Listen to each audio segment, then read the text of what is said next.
Yo, this is a motherfucker who needs no introduction.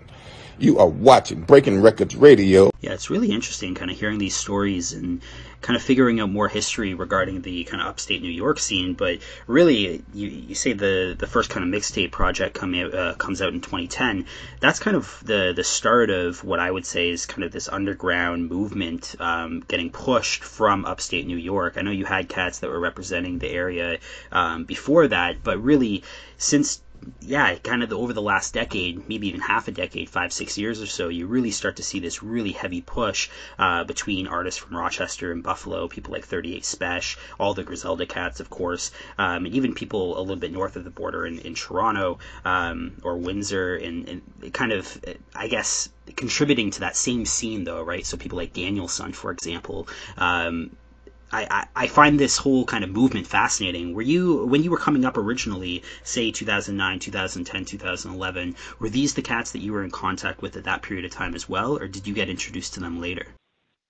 Around that time, I wasn't really in contact with anybody that, that's real prominent on the scene. I still haven't really met Danielson, like, formally, but the first time I was actually around him. He did a show here in Buffalo. That wasn't actually until 2018, I believe. And then we went up to Toronto, and I saw him again in 2019 for a show that it was up in Toronto. But, all these different cats that you mentioned, Griselda, 38 Spesh, those guys, I knew who they were. But again, like in terms of us having contact and, working together and things like that, because I still haven't really formally met 38 Spesh. I had never really even met any of these guys. I just knew who they were because they were a little older than me, and, they were doing their thing. Like, the only person I could say is like Benny. And I had known of Benny since I was about 14 because he has always been just like a superstar. You know what I mean? But like Westside Gun, I didn't know who Westside was until 2012. You know what I mean? And that was just off of hearing the music and being a fan. Really, it wasn't even like, we were formally introduced. And then same thing with Conway. I didn't really know who Conway was until about 2014. 2015. So, and again, it wasn't even like a formal thing where we met and, hey, like, I'm a fan, whatever. Nah, like I just knew them just based off of the music.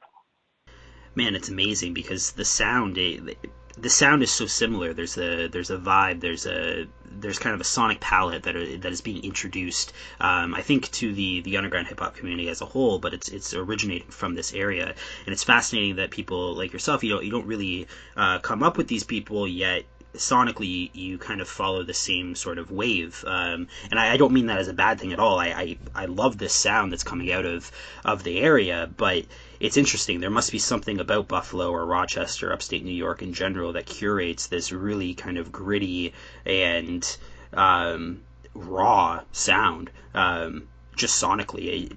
Like, your shit works with Griselda, and I know you guys are affiliated at this point, but even people like that we didn't mention, people like Dante or Falcon Crest, or all these people that inhabit the same sort of zone geographically, they're producing the same sort of sound sonically, and it's fucking dope. It's super dope.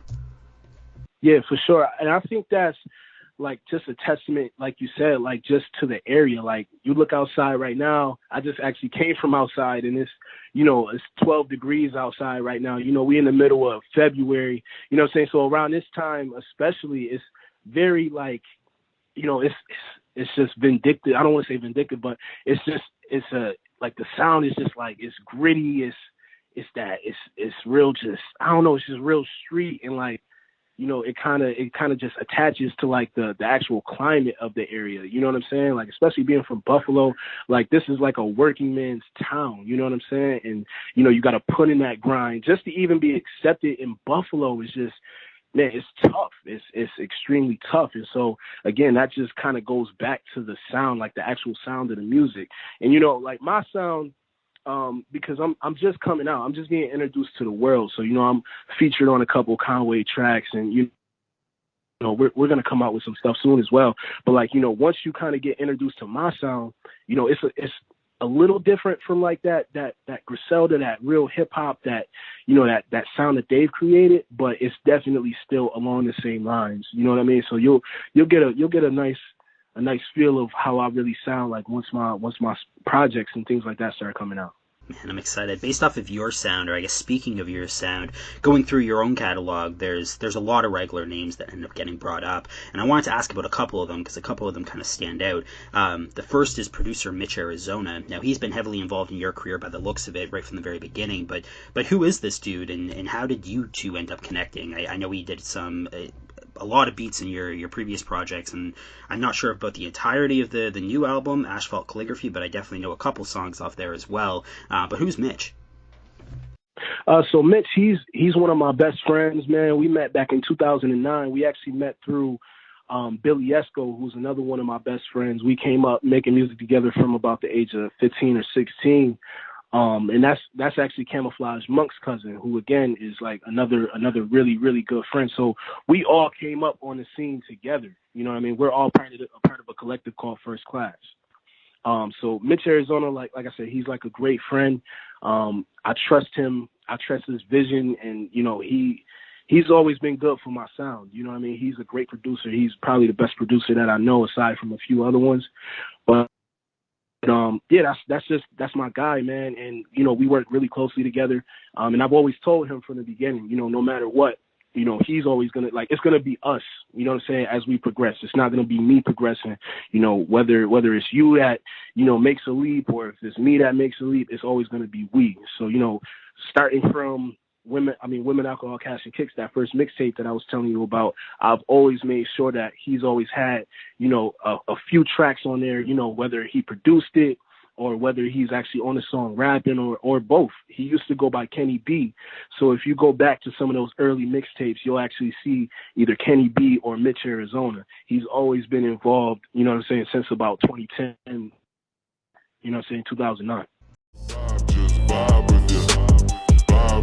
Right now she on an elevator. I'm not trying to waste your time or give you all of mine. I just wanna vibe with your vibes. I don't wanna keep your heart, but I can tell you where to start. I just wanna vibe with your vibes.